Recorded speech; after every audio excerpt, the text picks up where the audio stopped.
My name is Lawrence. I also tend to speak a little quietly, so if people in the back can't hear me, let me know, and I'll try and yell a little bit better. I'm an independent re-recording mixer and sound editor. I do a lot of work for feature documentary mixing. Recent projects, had 2 films premiere at Sundance this year, one called Western, another one called Being Evil, which is a documentary about Evel Knievel produced by Johnny Knoxville and Matt Hoffman. I also do commercial work, commercial sound editing and mixing work, occasional video game work, including recent titles for Paramount Pictures, the Teenage Mutant Ninja Turtles game and the SpongeBob SquarePants movie tie-in game recently, as well as occasional work for the United States Army, doing sound design for their immersive infantry training facilities and things like that. So a little bit of everything, but keeps you on your toes. And varying up the stuff you do is kind of interesting. And I work out of a shop in downtown LA, and that's my little spiel. What about you, Alex? I'm Alex Reeves. I run Point Blue Studios, which is another independent post/production house. I actually work out of the same building as RocketJump, so I do a lot of work with them, a lot of sound work mostly. So I work on post sound for commercials, music videos, web shorts, broadcast, TV stuff, and all sorts of stuff. And you've done like ADR and stuff for Video Game High School? Yeah, that's right. Comedy Central. ADR supervisor for Video Game High School. I do a lot of voiceover, ADR, and post sound mix. Yeah, we're just introducing ourselves and talking about our work a little bit. Okay. Hi, I'm Kevin. I do sound design, production recording, and whatnot at RocketJump. I did the production audio recording as part of the team through Video Game High School and then part of the editorial team, and then I do a lot of our weekly videos. So my focus specifically is a lot of mixing and recording for internet video, which, as we're kind of learning as we go along, has its own set of rules that are different from conventional TV and movies. But I've sort of fallen into that niche. So Alex and I end up working together a lot. Yes. We're definitely going to get into that because I think that's pretty fascinating. But first, I just wanted to kind of start us with, how did each of you kind of fall into sound? Because I know most of the people, going into film school, everyone's like, I'm going to be the next Steven Spielberg, and no one's ever thinking, oh, I really, really like sound effects. So, I still think I am the next Steven Spielberg. Kevin, we talked about this.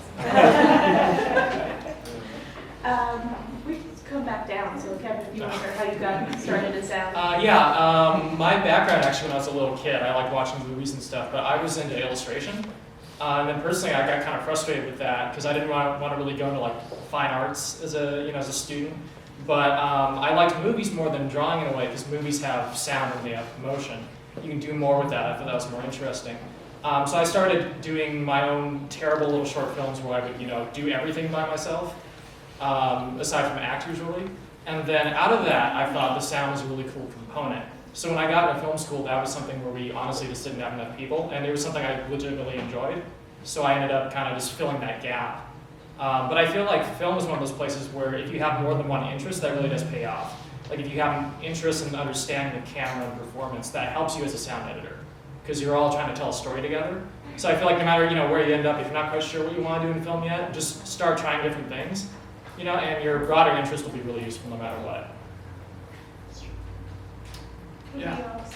Well, I got started in sound really young. My dad's a recording engineer, so I started in music production, so recording my friends' bands and stuff in high school, and then I got interested in video stuff and film when I did this project, some side project I did after school for about a year, working on, it was actually, I didn't even know what sound design was at the time, but I was sort of turning a comic book into an animated video just by shooting the frames of the comic book and photoshopping out the text bubbles and stuff. But it was mostly just an excuse to do like cool sound design and effects and music and all that stuff for it. And I invited my friends to do all the voiceovers, all the characters and stuff. And then I sort of got more into film stuff, and I went to school for that. And when I moved out here, I was a video editor for TV and stuff for about 4 years, and then I opened up my own studio and thought I was going to do more with the video stuff, and I thought, while I'm at it, go back to my roots with the sound, and yeah, I found that there's just a lot of, it's sort of like there's more of a, people want more like sound stuff in like sort of smaller boutique level, I guess. It's harder to find, everybody's a video editor, and you can be, it's very easy, and you should be. Everybody should be a video editor. But the audio, it's sort of more of a specific skill set that not everybody has, and a lot of people are kind of scared to do sound, and they think it's just this whole other world of weird frequencies and plugins and stuff that no one understands.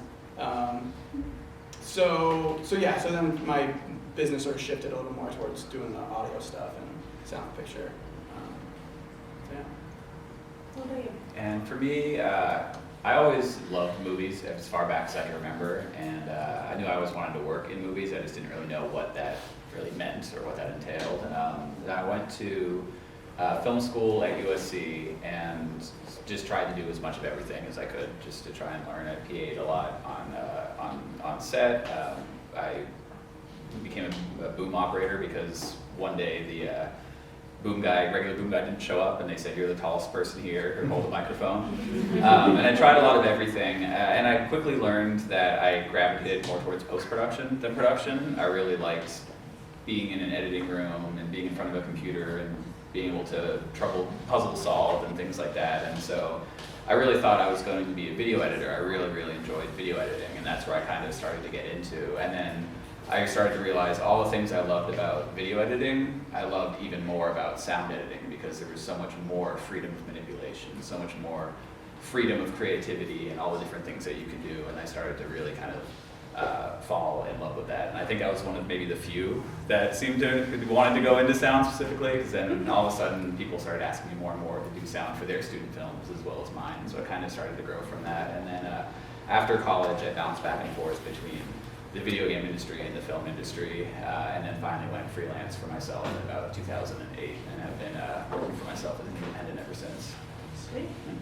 Yeah. Well, one of the things that often comes up when talking about sound is like a lot of people, it's usually the last thing to come up, or last thing that people are thinking about. Like, so we have this awesome camera, we have these awesome actors, we have beautiful lighting, and it's like, oh, what about sound? What about sound? And and people would argue this for a lot of filmmaking aspects, but sound seems to be the invisible art, and you're not supposed to notice it.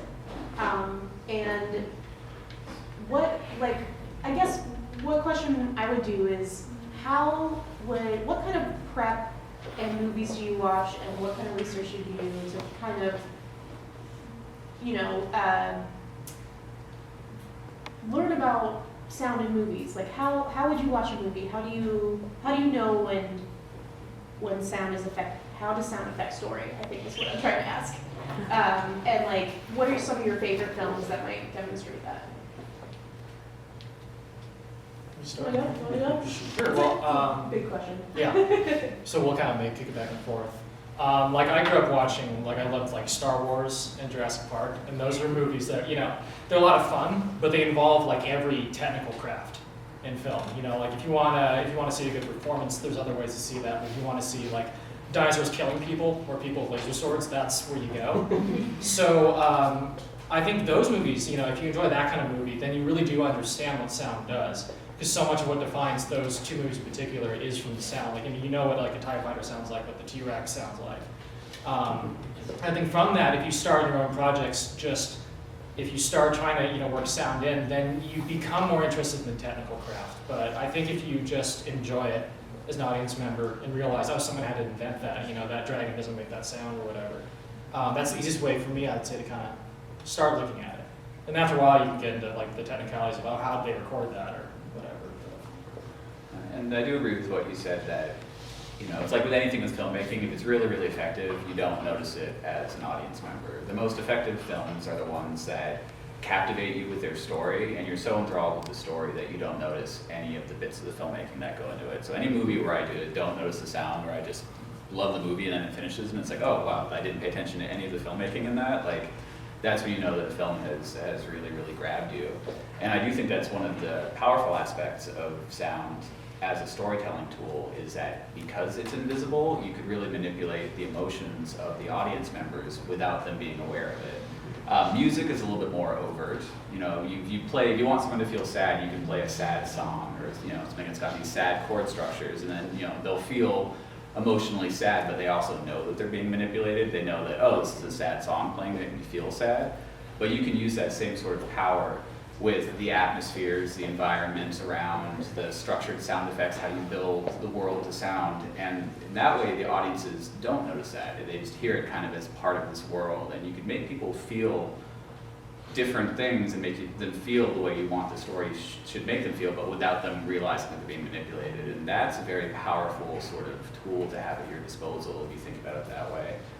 In terms of movies, I also agree with Star Wars as well too. And one of the things I love about Star Wars, as far as films with great sound, is it's one of the very few movie examples I could think of that when you say it, people think of the sound effects before the visuals. Most movies you think of spectacular visuals or CGI or some sort of great shot, but with Star Wars, a lot of times people immediately cue on the sounds of the lightsabers, Darth Vader's breathing, the TIE fighters, and I feel like in such an extremely visual movie, or a set of movies, to have those sound effects be so iconic and be like, that's what people think of, or John Williams' score or something like that is a really powerful testament to what they were able to create with the soundscape of those films. It's pretty amazing.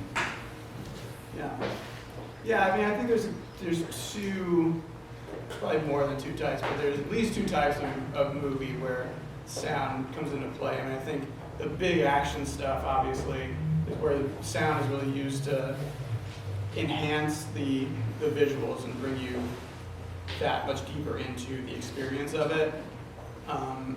Whereas, and then I feel like there's another approach to sound, like other films where it's, you know, drama or something that's even comedies, where it's more like the sound is there.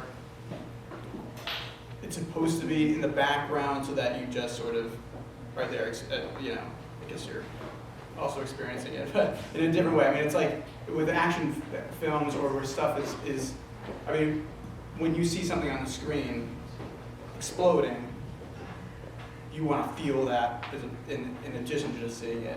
When you see, you know, a scene with just like a couple people talking in a cafe, there's a lot of sound going on, most likely in that scene. I mean, you're hearing, you know, the teacups clinking and people's forks and things like that, a couple voices in the background, and, you know, the coffee frother and, you know, the cars going by outside. There's all sorts of stuff always going on in a scene that you don't necessarily notice, but If it's missing, it's just as important. Yeah.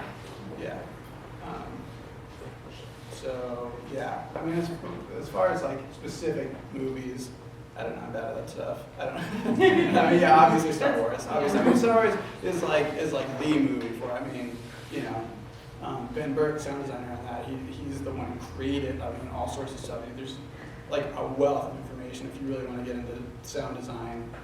There's all sorts of books and interviews. Just look up Ben Burtt, and I mean, he's the guy who like came up with like combining crazy sounds to make it into, you know, a lightsaber. And there's like, you know, that's all sorts of combinations of stuff, like, you know, elephants calling and like, you know, there's all sorts of crap. That's the TIE fighter. It's half elephant. That's it's TIE fighter.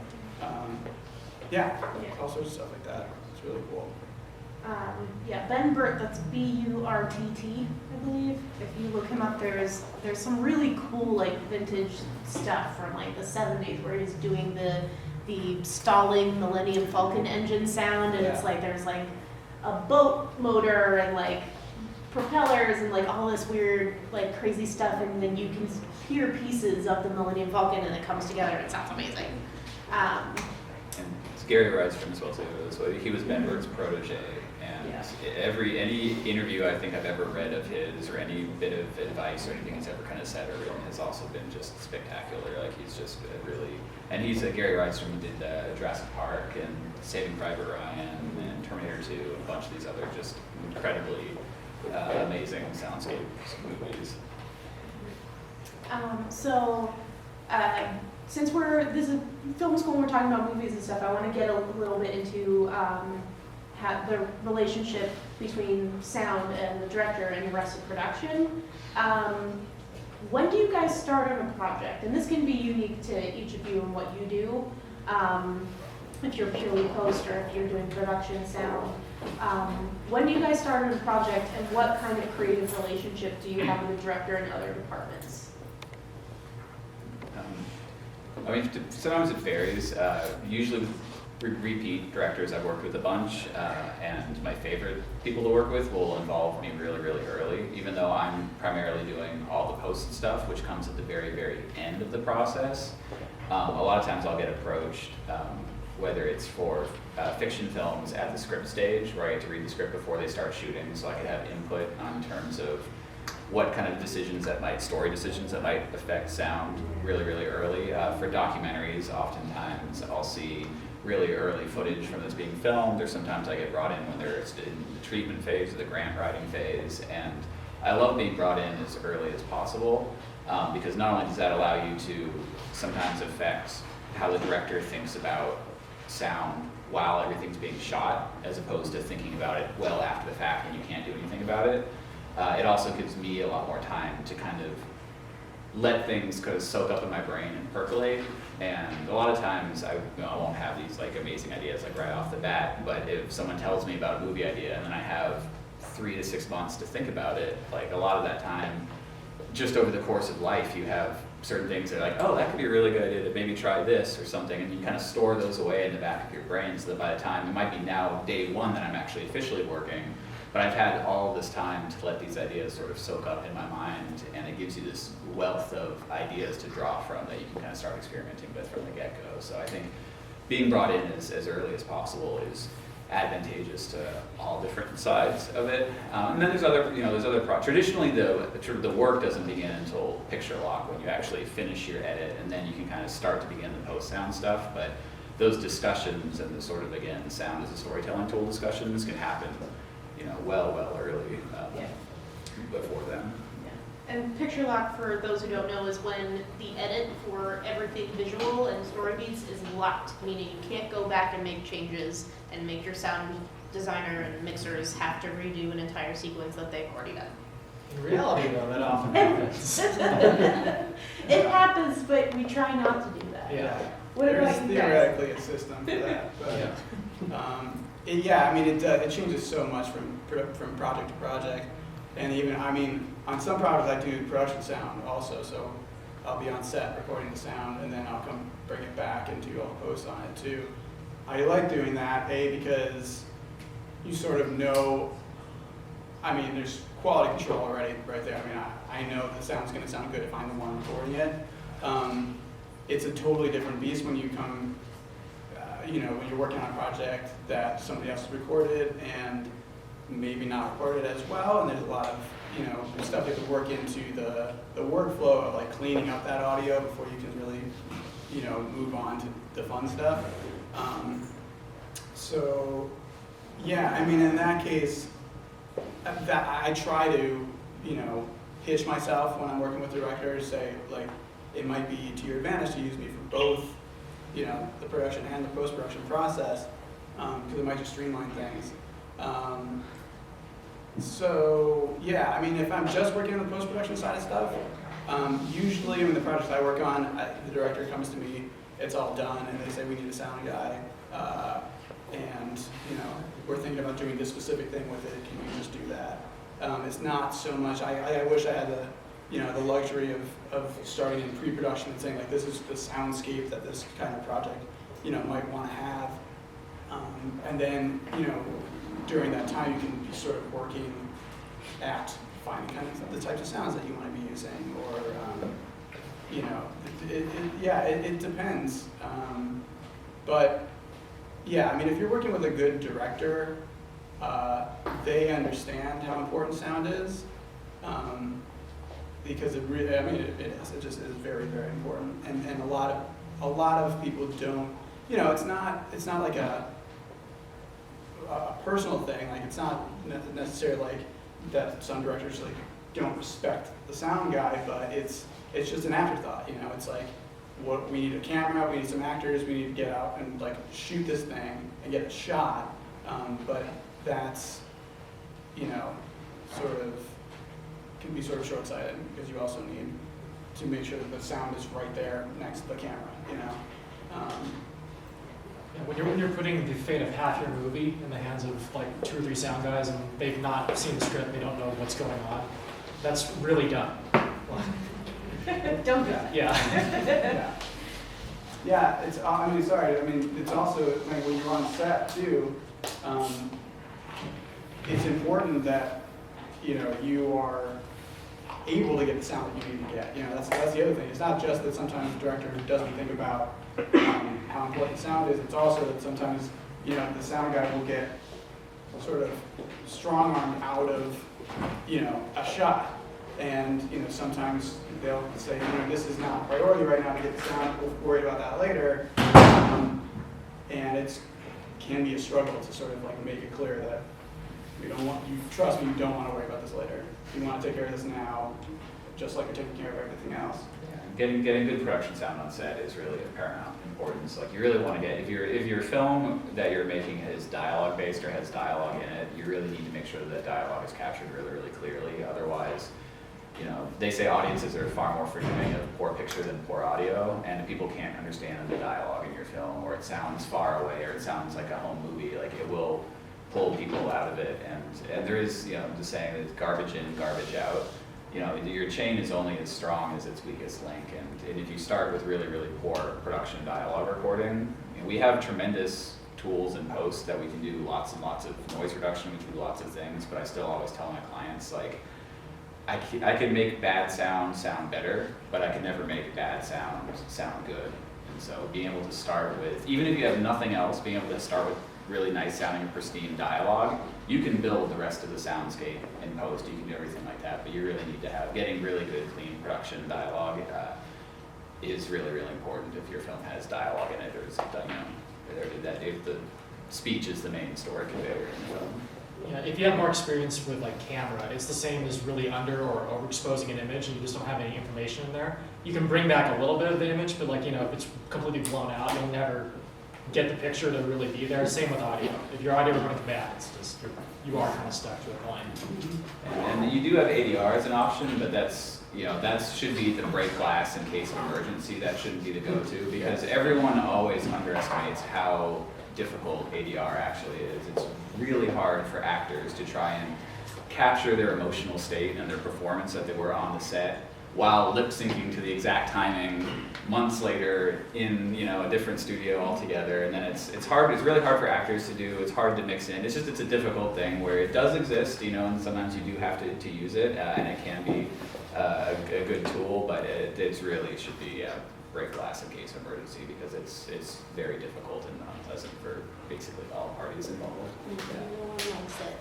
For those who don't know, ADR is automated dialogue replacement.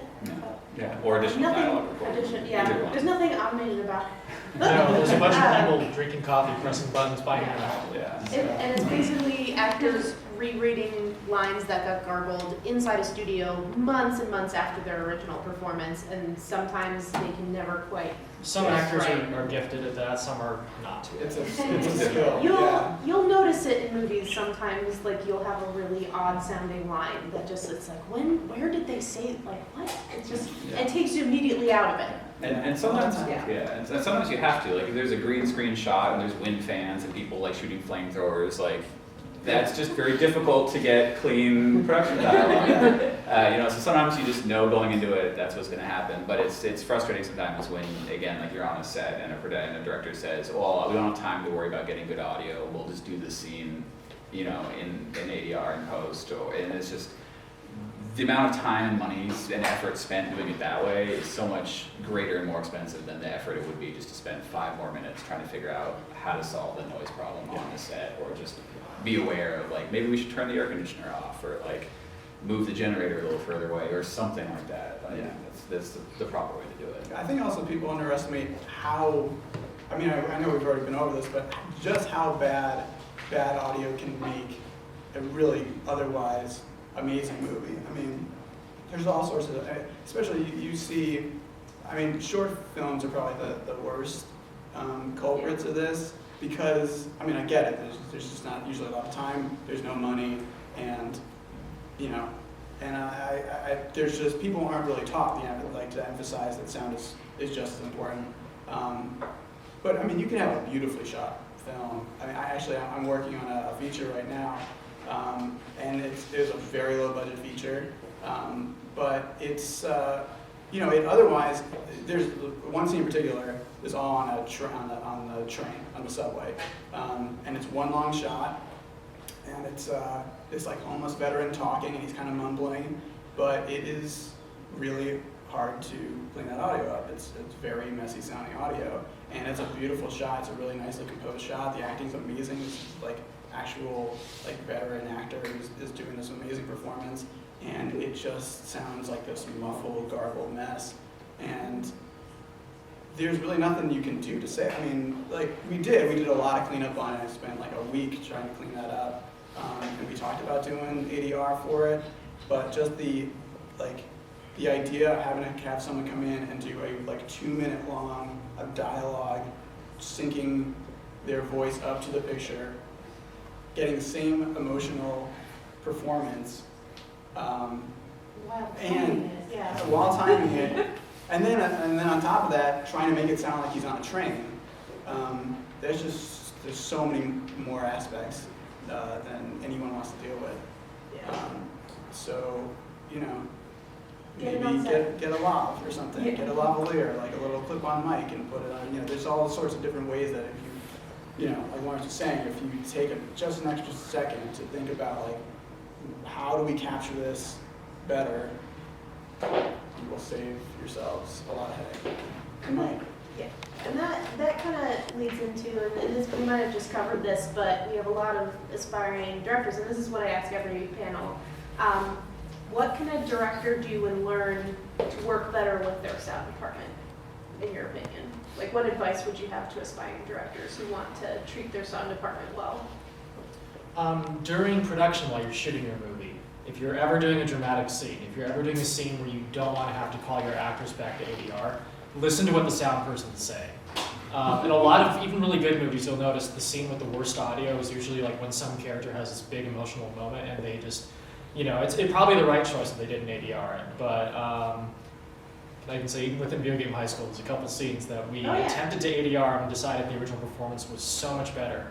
But in that moment, it's like we were saying we're not close enough to mic this properly, and you know, hopefully you didn't notice too much. But yeah, there are a lot of meetings about what to keep in and what to redo. Yeah. And I mean, I think the most important thing you can do as a director is to, again, think about sound as a tool. Don't think about it as, oh, this is a hassle, this is an annoyance, this is a technical thing I have to deal with. Think about it as it's one of the many storytelling tools at your disposal, and it can be really, really powerful. And if you kind of keep that in mind throughout the whole process, that'll be really, really helpful, because then on set, maybe you'll be listening, you know, a little bit more to the set that you've chosen, the environment that's there. Like maybe if you're trying to shoot like an intimate scene underneath the freeway overpass, like there's a lot of car noise that just isn't working, or do something like that. And then in post, I find, you know, if you're working with outside sound people, to be able to be really clear about the direction you give, and then to also have a lot of trust, is a really fantastic combination. It's hard sometimes if someone can't really describe to you what they want in a scene or how they want something to work. And so the directors that I've worked with that are very precise, they may not know how to do something, but they'll tell me they want, this is the feeling they want this feel, or this is the story point, or something like that. And to have that communication where a director really knows what they want, but then gives me the trust that I can deliver that to them and allows me to kind of go out and experiment with some stuff. Like that's really, really powerful. But the whole time you should be thinking about it as a storytelling tool and as a positive, as something that can make your film better. And if you have that mentality going into it, then I think from set through final post, you'll just develop really much stronger relationships with your sound crew, and your film will really benefit as having that emotional extra layer added to it. Yeah, I think a couple things. I mean, from the production side of stuff, I think you need to just anticipate and expect there to be issues with sound, just like you expect there to be issues with anything that, you know, any department on set, camera, acting, you know, sometimes you have to stop. I mean, you listen to your sound guy again, like if you know, like your actress is wearing like a necklace or something like that, and they're talking and you're hearing clanking and stuff like that on the audio, sometimes you gotta stop, you know, and cut and do, you know, redo that take or figure out a new way with cutting. There's all sorts of stuff that where everybody has to sort of, you know, mesh together, you know. And it's not, you know, I've worked on sets where, you know, directors specifically at the sound guy will say, I don't stop it for any reason. They'll stop it, you know, if the costume, you know, if the makeup is wrong or if anything else, but if the sound is wrong, they say just let it keep going. And that's not a good approach, I think. Yeah. You know, I think it's just important that if, you know, someone, it's usually, you don't want to get in the way of performance, but you do, if there is a technical issue, you're much better off stopping a shot than letting the entire thing play out and then saying, oh, actually we can't use that. That was a total waste because, you know, someone's bracelet was smacking against the microphone the whole time. Yeah. So yeah, so I just take that in consideration. Like that is just as big an issue, you know, that will, you know, you need to allot that time into your shoot for sound too. Yeah, and then for post-production stuff, I think it's important to, you know, look at it just as you would with sit down with your editor and go through all the editing. It's like that's part of the fun thing. I mean, I'm also a director, and part of the beauty of filmmaking is collaborating with these people that are all have their specialties, and they are treating each individual department or their whatever tasks they have on this film just as, I mean, usually, I mean, if you've hired the right people and you're working with the people, you know, who should be working on your film, they're paying more attention to that stuff than you are, and that's good. Like that's just another thing you can take off your plate as director. You want your sound guy to only be thinking about the sound and thinking more about it than you are, and you're pointing things out. Maybe this would be cool to try this out, and you as a director say, I didn't even think about that. Yeah, that's like, let's try that, see what that sounds like. It's just always a good idea to sort of, you know, if you find yourself wanting to micromanage, to just take a step back and let, you know, your experts try some stuff and see what they come up with. Yeah. You can always correct it later, but it's nice to just like start it out, sound, go do your thing, and let's see what, you know, how it turns out. And having time as well to experiment is really fantastic. Yeah. Sometimes, you know, I hate like crunched, you know, projects where it's like we have no time, do this as quick as you can, because one of the things I love about sound is there's so much room for experimentation. You don't have to play these sounds against this picture. You can do a lot of things. You can make your backgrounds really alive or really empty, and having time to kind of experiment that and play with different ideas, I think can sometimes generate these really great, beautiful moments where sometimes if someone says, we need to do this as quickly as possible, you just find yourself reaching into your bag of tricks and your sort of like go-to stuff, but like you don't have that same sense of, having time to experiment I think is really, really fantastic, because there's just so much you can do with sound and the sound editing and things like that. It's just, you are creating essentially the world of the film, and that can be really, really fun and powerful thing to do. I think it's easy to overlook that too as a director, because you think, well, this is the scene with two people in a cafe, just make it sound like a cafe. You know, like I don't care that you might be able to do something fancy. I just want to hear them talking and believe that they're in a cafe. Go do it. But it's more exciting. It just makes the whole process more fun when you're like, make it how you think a cafe should sound. You know, it's not, you know, everybody's got their own idea. There's so many different options you can do with any given scene. And I love also thinking too, every sound should support the story. That's kind of the way I like to look at it. Everything, even if it's the most simple, basic thing, like someone opening a door, like I always try and think of it going back to what's the story trying to tell. And the sound of someone opening the door to their childhood home that, you know, their grandparents have lived in for 80 years is going to have a much different sound, much warmer and more inviting and gentle than if it's like the horror movie where they're opening the sound to the house where they're all going to get murdered in. That's going to have a much different, and it's still someone opening a door, but the way that you think about it in the story term can really have a dramatic impact as to how those sounds are played and how they enhance the story. And going back to the backgrounds and ambiances and stuff like that, I remember working on a fiction film. It was a story about this couple doing a cross-country road trip, and over the course of it, they basically fall into and fall out of love again. And one of the scenes later in the movie when they're basically separating and it's the last time they're going to see each other, we had the discussion with the director to, when they're outside walking towards this taxi that's going to take her away, we played up the sounds, really the ambiances a little bit more than we normally would have. We made it very vibrant, lots of birds, lots of rustling wind in the trees, cars going by. It was a very lush and full cityscape, and the reason why we did that is because when she gets into the car and that door closes for the last time, and it's the last time they're going to see each other, as soon as that door closes, we just cut all of those sounds, and because we overplayed them in the scene before, the starkness of missing them once that door closes, just we wanted to create this sense of isolation and this sense of loneliness. And so when she drives away, you just hear the very muted sort of sound of the car engine starting, and it just feels so much more lonely and isolated. And that was a very specific decision that came about from talking about that scene with the director and deciding to play up these backgrounds, these ambiances in a very specific way for a certain storytelling purpose, rather than just be like, oh, they're outside, here's some birds, oh, they're inside the car, like here's an engine sound. Like it was a crafted decision to try and reinforce the point of the story at that moment. Can you guys give me some stories or examples of when you felt the most creative?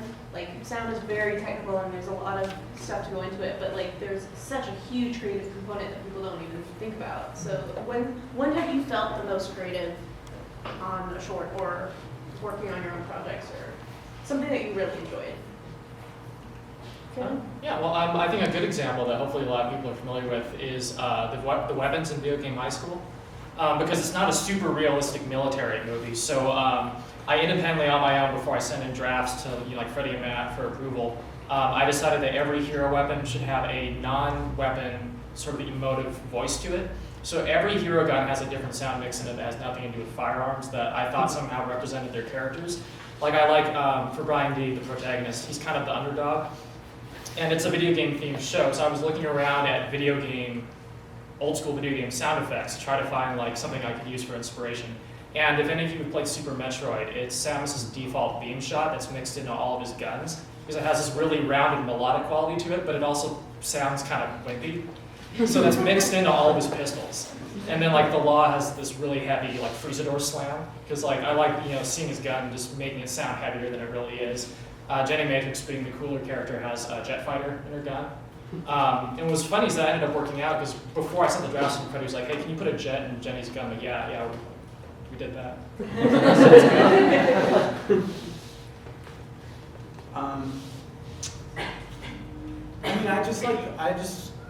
What's the most fun about sound design to me is thinking about sounds, thinking about what things sound like other things. So like, you're always like, let's say you've got a library of like 5,000 different sound effects. You could do a search for like if you need, like I did sound design on Skyhook, which is one of RocketJump's short films, and there's a shot where he shoots the grappling gun into the wall. And I was trying to find different sounds for like the pieces of the cement breaking off and crumbling to the ground, and the actual shot, the blast off from his little wrist gun. And you know, thinking about all the different sounds that could go into that is just, I mean, that's just always the most fun. It's very rare that you have one element to a sound effect. You know, it's usually you know, a stack of different sounds that you're combining, and you're moving like half a frame off just to say, and it will create all sorts of different types of sound. I mean, that's the most fun. It's not very fun if you just like, you know, go through, look for you know, a gunshot and drop it in. It's sort of, it's fun building sounds. Yeah, if I could really quickly just elaborate on like the whole idea of layering sounds together. Again, if you've done any other visual work like in Photoshop or, you know, any After Effects stuff, it's really the same idea. If you want to do like a fireball in After Effects or like do the sound effects for it, you're not just gonna like plop in a fireball asset. You might have like sparks, you know, dirt. You might have like a ripple from like the heat and stuff, the, you know, the explosive pressure or whatever. But that's the same way you should be approaching the sound of that explosion. And if you can take the idea of what you want and find ways to break it down into 3 or 4 pieces, that makes it much easier to start gathering and manipulating these elements to get what you want, instead of being like, well, I don't have the right explosion sound, so I can't do this. You know, because the right explosion may be 3 real explosions, a thunderclap, a cannon shot, and like a tiger or something. Yeah, exactly. I think for me, as far as favorite projects, in some ways it's hard for me to tell, because that's one of the things I love about freelancing is I get just as much say in choosing my projects as they do in choosing me, and so I try to only work on stuff that I really think I'm going to enjoy. So I'm very fortunate in the fact that I love pretty much everything that I've ever worked on. But one film in particular was actually a documentary called Chapatulas I did a few years back, and it's a story about these 3 kids kind of discovering the New Orleans at night for the first time. And what I loved about that is the directors, even though it was a documentary, from the get-go, they said that they didn't want to create a literal truth, they were after an emotional truth. And what they really wanted audiences to get out of is this feeling while they were watching it, of the feeling of the memories of the first time that people in the audience had ever been in New Orleans, and kind of this dreamlike sort of state for it.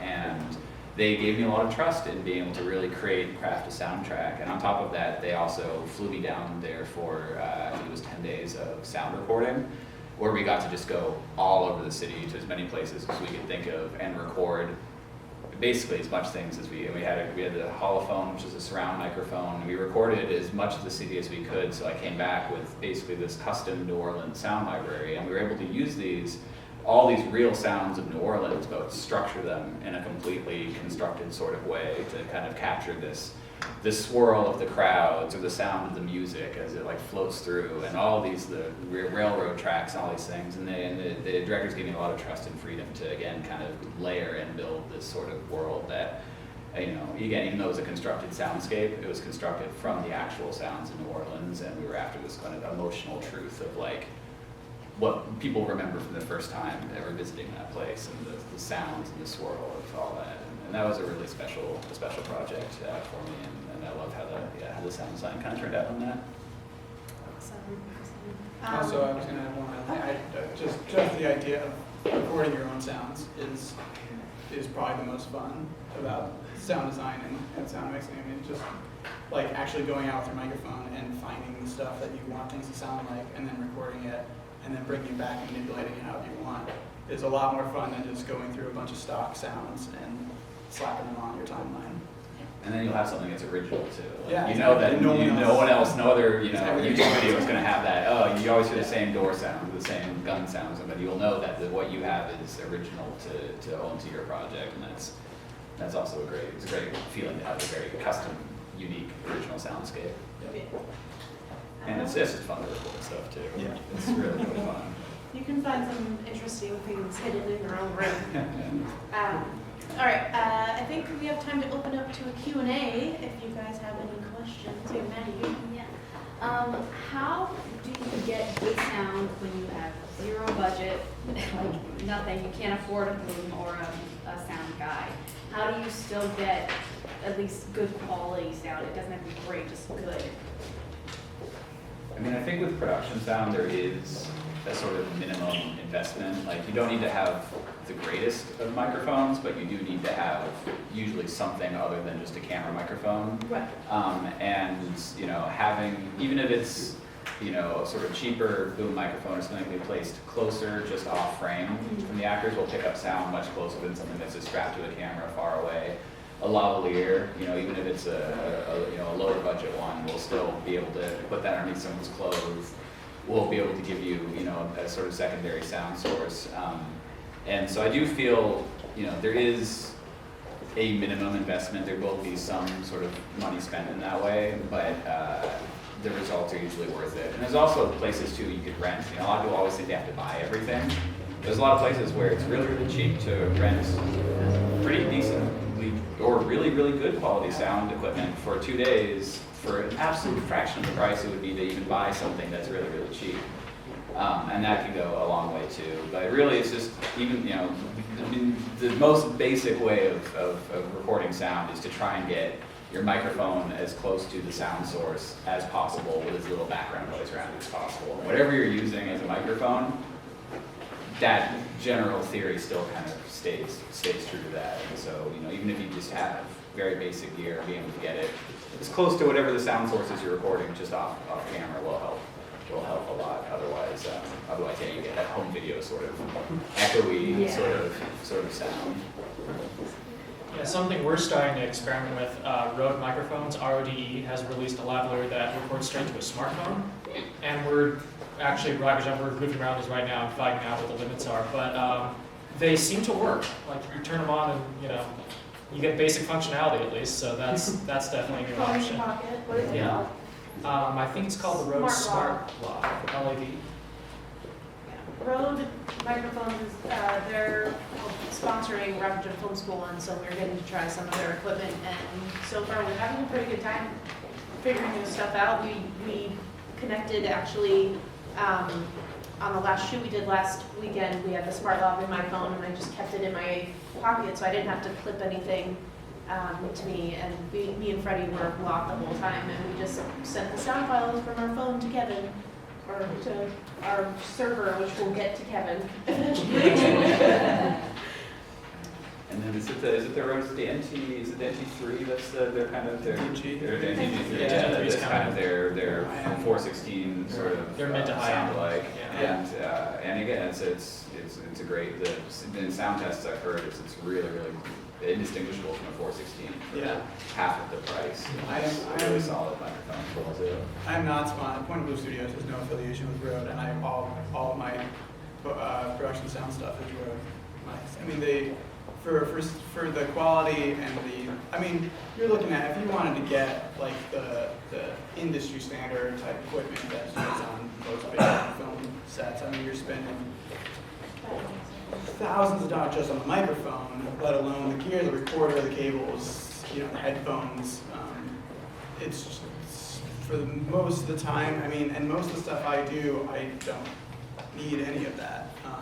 It's nice to have it. It basically high-end equipment means it gives you the luxury of not having to fix anything later. I mean, that's what you're spending the money on, is saving yourself time later to make it sound better. So it's just higher end capturing, you know, things. You can make most things sound very good if you have the time, you know, to sit around and make it sound good. If you record properly to begin with, yeah, you can make a mediocre microphone sound pretty good. Right, exactly. But if you have a great microphone and, you know, it's still in the trunk of your car and you hit record, it's not going to work. For you. Or 30 feet away across the other side of the room. I mean, I've in a pinch set my phone on record and put it in a car because we couldn't get a microphone into the car for whatever budget reason, and we were able to get at least like decent audio of whoever was talking in there, rather than kind of a muffled thing or having to do it later. Yeah. Yeah, so you can just hide microphones in places and just as close to the subject as possible. Yeah, and then I will say too, again, that renting is a great way to get really high-end equipment for a fraction of the price. Everyone always thinks they have to buy everything, and then they spend a ton on equipment that they use for like one film project, and then just sits around. Well, renting, you can get amazing equipment for a fraction of their cost. And it's also too, you know, hiring a sound person can be very, very expensive. or just a little bit expensive, but it's usually also money that's well worth spent too, because if you think about it, the cost of all the equipment that they bring to your shoot, plus all of the experience that they have in dealing with audio, the price that it usually pays to hire someone is, you're getting an incredible deal for those two things. But at the end of the day, you just want to get your recording source as close to your sound source as possible without being in the frame of the shot. Any other questions? So the process, say you're on set and you got everybody ready to go. I was just wondering if there's a standard process for blocking the sound guy, specifically the boom guy. So the director blocks the scene with actors, then the gaffer lights it, and during that process, when is the sound guy rehearsing where they're going to be? Specifically, also moving shots, where it's very likely that the boom could get in. So is there a standard procedure for blocking with the sound person? That's a great question. Yeah, it's typically, I think, just being in good communication, especially with camera and lighting. When they're starting to throw up lights, I'll usually put the boom up and just check, is that going to make my job impossible? And if it's any moving shot where there's a lot of coordination, we'll do the walkthrough together with our equipment and make sure we're not going to be literally tripping over each other. And then for more conventional dialogue shots, you can always ask whoever's behind camera for a frame line, which means you take the boom, you start lowering it, and they'll tell you, okay, now we see it. So okay, if I back up to about wherever, I'll be safe. But yeah, it's definitely communication. So are the actors on set at that point, or they haven't even been called on set to do that sort of thing? Yeah, they're often don't need to be on set if they're they have a stand-in and they're framing. It's communication with director and cinematographer, and usually if you're doing a run through or a rehearsal, sound in camera, and anybody who's going to be operating on set should be there to watch and see what the director's doing. Yeah, and knowing what your framing is really, really important too. If it's a really tight, close shot, you can get the microphone really, really close, and the boom person can be standing close if you're just framing someone like this. Whereas if it's a wide shot, you have to stand much further away. But that's where communication comes in handy, where it's a waste if you think it's going to be a wide shot and you have the boom 4 feet away, when then really you realize that they're shooting it really close on just their face, and you can have the microphone basically touching their head and still be out of the shot. Knowing what the shot is and is really important, and then being able to have trying to be really good friends with the lighting crew and things like that, because you will have to figure out ways to stand not in the way of the light, where the boom doesn't cast a shadow, and having that kind of back and forth is nice too. Because there's sometimes where they will move a light for you, where there's just nowhere to stand in the scene, or you have to move across something. Then maybe sometimes there are a solution where we just move this light a little bit over here, then that creates a space or something like that. But usually you're the last one in. Yeah. I mean, you wait for everything to get set up. You see what the framing, blocking, and where the lights are going to be, and then it's more of you sort of being a ninja and figuring out the best way to stealthily get in there without disturbing that setup. And just sometimes we have amazingly you're on this scene where the boom guy's lying on the floor because we never pan all the way to the ground. Yeah, and totally. they're down there, or doing some sort of crazy standing by the pillar and then over the arch or something, and conforming to the set, so you can just We put get out of the way. Kevin got in a bathroom stall for us before. Yeah, we're sitting behind the seat, in between the front seat and the back seat. Oh, you're talking about Video Game High School? Video Game High School and Jimmy Kimmel. Yeah, and Jimmy Kimmel. I A have a lot of tradition those. of standing in showers sometimes. Yeah. We had a question over here, so you're gonna. For beginners of post-production, do you guys recommend any particular programs or sound libraries? Get started on. Yeah, I feel in a way, library could be the bigger challenge. Software-wise, it's kind of whatever works for you. You can do basic sound editing in most video editing programs. There'll be limitations. I know in some programs like Premiere, you can actually turn off frames and slide stuff much more accurately when you're doing your audio editing. But there are some resources out there. If you're doing videos, just kind of to learn, you can go on YouTube and download sound packs from video games that people have uploaded. I obviously wouldn't recommend that for videos you monetize, because you're just taking material from something. But there's also freesound.org, and a lot of their material it's very hit and miss. But the majority of it's on a Creative Commons license, where you can usually use it for whatever you want. And that's a free website. You just sign up, freesound.org. And again, the results are a little mixed, but that's not a bad place to start. Yes, as far as the sound libraries go, this is actually an amazing time because there's been, over the last few years, a rise of micro libraries. In the past, it used to be you had to go to like Sound Ideas and spend like $5,000 on their huge library that has one of everything, and you're kind of stuck with that. And over the last few years, there's really been this rise of people making very specific libraries for specific things at a much lower cost, where it's like, oh, this one's all pigs for $25, or this is like fire effects for $50, and you can kind of build things piece by piece for exactly what you need, which is a really effective way to kind of build your library up based on how your projects go. And then there's also great promotions out there. Actually, Sonus right now is having the 10 gigabyte free sound library in honor of the Game Developers Conference in San Francisco. And it's a fantastically extensive library, and if you register with their website, it's a free 10 gigabytes of a variety of sound effects, which is a great starter set that you could use.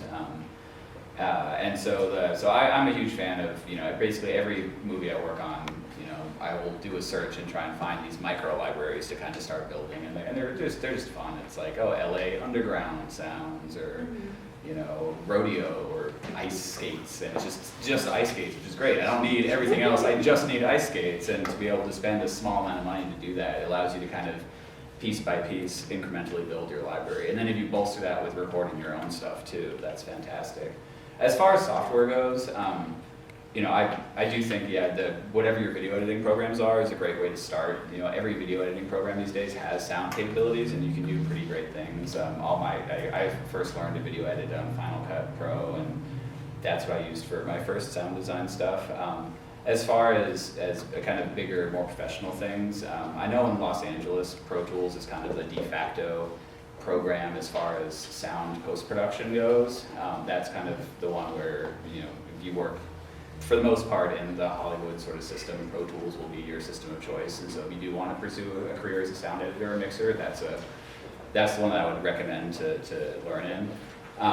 There are some people that use Nuendo as well. I just feel Pro Tools has a kind of industry hold at the moment. And then as far as music's a lot more open-ended. A lot of the composers I work with will work in Logic or Cubase or Digital Performer or a whole bunch of different things. But I know for me, in the post-sound world, like Pro Tools is kind of the, 800-pound gorilla in that arena. But in terms of, again, every editing program that you're going to use will have multiple tracks that you can edit sounds on, and functionality that is a great place to start with sound design with whatever you currently have. So I wouldn't necessarily worry about, like, you have to spend a ton of money on software to do sounds. Be creative with what you have. I think if you were just going to get one piece to do your video and your audio, I think Premiere's got the best audio functionality in it. I mean, you can treat it as close to something like Pro Tools, more so than any other video editing software.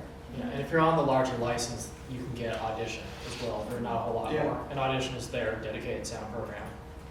Yeah, the great thing that Adobe right now is doing with Premiere and their Creative Suite is that you can do a monthly payment for the entire Creative Suite, and that's Audition and Dreamweaver and Premiere and After Effects and all of this stuff. You can get a student discount if you're high school or college, or you can just pay for one program if you just want Premiere.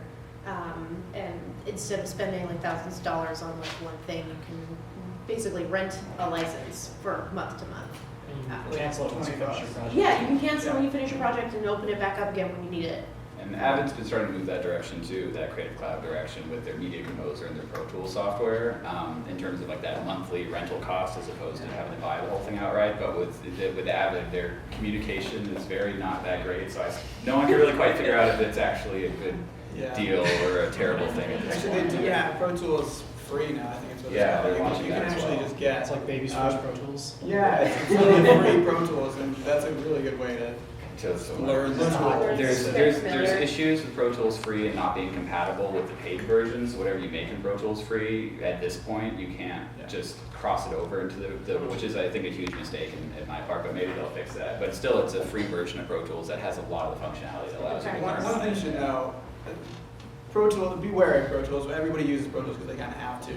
And it is an industry. I mean, for a reason, it's good. It's good. It's just been around for like 25 years. So like everybody has built their careers on it, and they keep up with it. But there's lots of other stuff out there that can actually be cooler. And there's just the concept of thinking about layering sounds or thinking about putting sound effects in is much more important than whatever it is that you're using to actually do that with. Like just the thinking, the process, and the want of trying to think of sound design that's the most important thing. Getting creative with what you have will go way farther than having the best equipment, best software, and like a really lame sound design. Your software is not going to make it better. Yeah. Yeah, it's the artist, not the tools. Artist, not the tools. Yeah, as far as getting some material out to people, I wanted to follow up on the Sonus library they're giving out right now, the 10 gig one.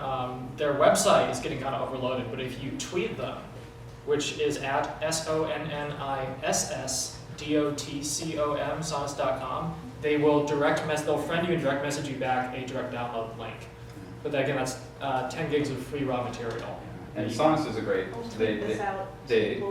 Yeah, Sonus is basically an aggregate. A lot of people, the boutique micro libraries sell through Sonus, so you can go there and you'll see like, again, just hundreds of different micro libraries of all these various prices, and some of which are extremely like $25 for a really cool micro library or something like that. It's a great website. I'll put some links up on the RJFS Facebook page. So if you guys forget or didn't write this down, you can come to RJ Film School on Facebook, and we'll have some links for you.